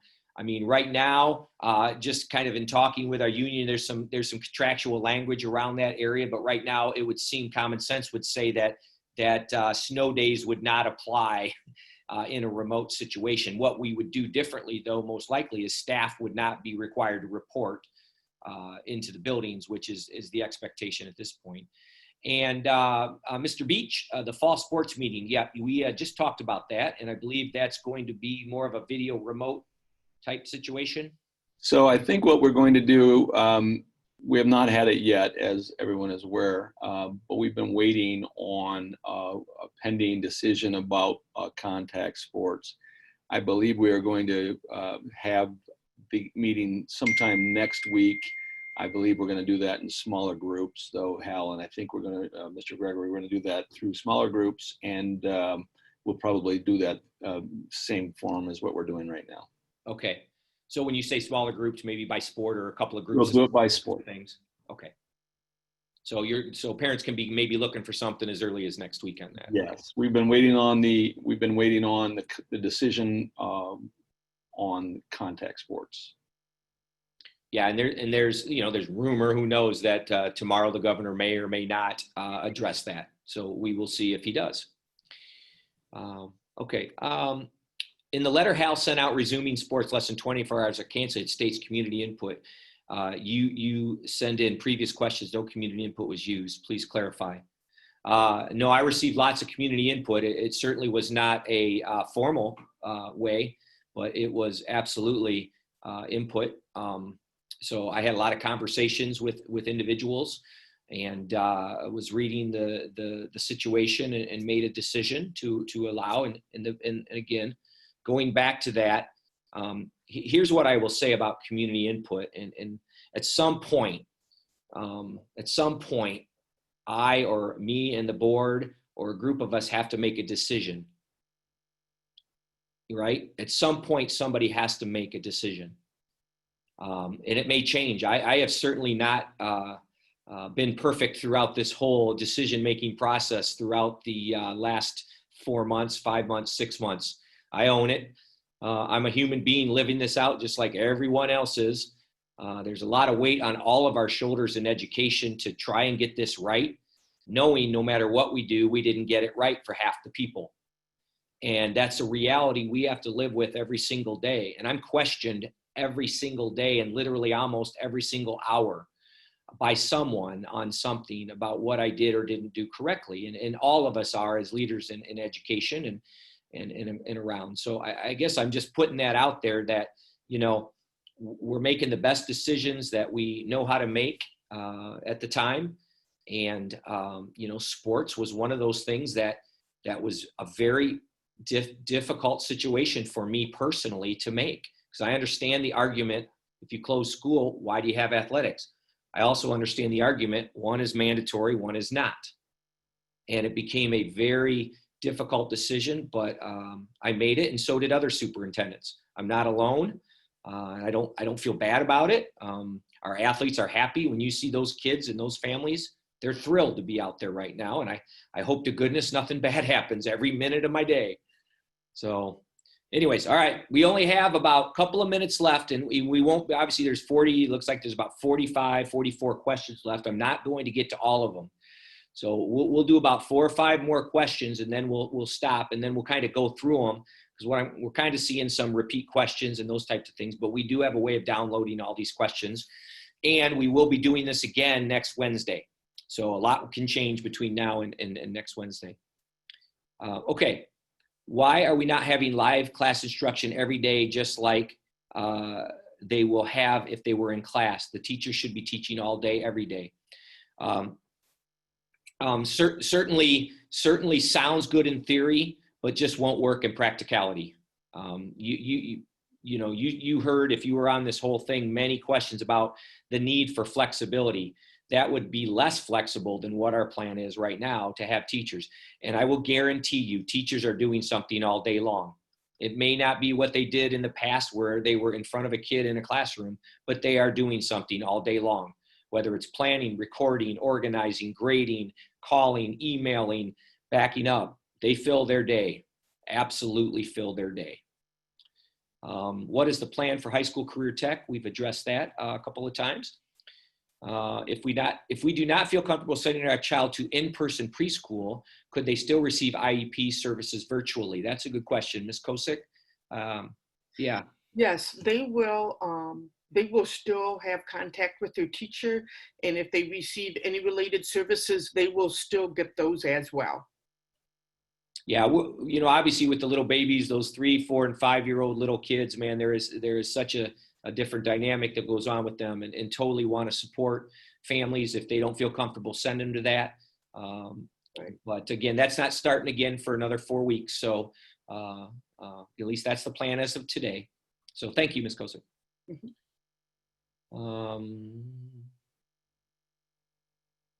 Will there be extra time for assignments being due when kids have technical difficulties? If my child struggles in the spring, failed classes, I almost failed class because she either couldn't get logged on or couldn't access assignments. Yeah, I mean, those are those types. We certainly do not want to penalize kids and fail kids for technical difficulties. So again, we need to know that as soon as possible and let us help. Sorry if I asked, join late. Are kids going to be required to be on their computers during regular school hours, or is this going to be similar to the end of last school year? It's going to be more structured than the end of last school year, and those schedules will be coming out. There will be expectations for kids to be on at certain times. Those schedules will be coming out here soon. Question, can students use home computers or laptops? I don't see any reason why not. Is there, I mean, They certainly can, if that's the chosen device that they want to use at home, certainly. And then the next one, real quick, Dawn, are kids who are eligible for free and reduced lunch qualified for assistance with internet bills at home?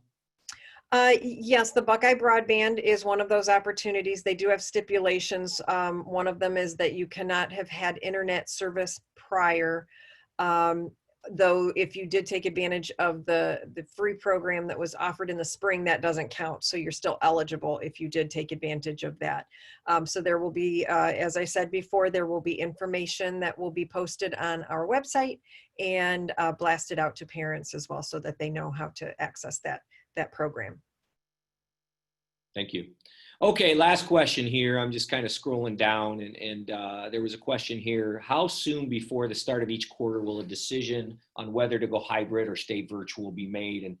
And at least for this first quarter transitioning into second quarter, my hope is to let our community know right around that October 1st date about what we are doing second quarter, which would buy us about a week and a half to 2 weeks of transition time because the quarter ends the 15th. And I only say the October 1st date because that is when the health department kind of put the date out there as when they're going to reassess the situation.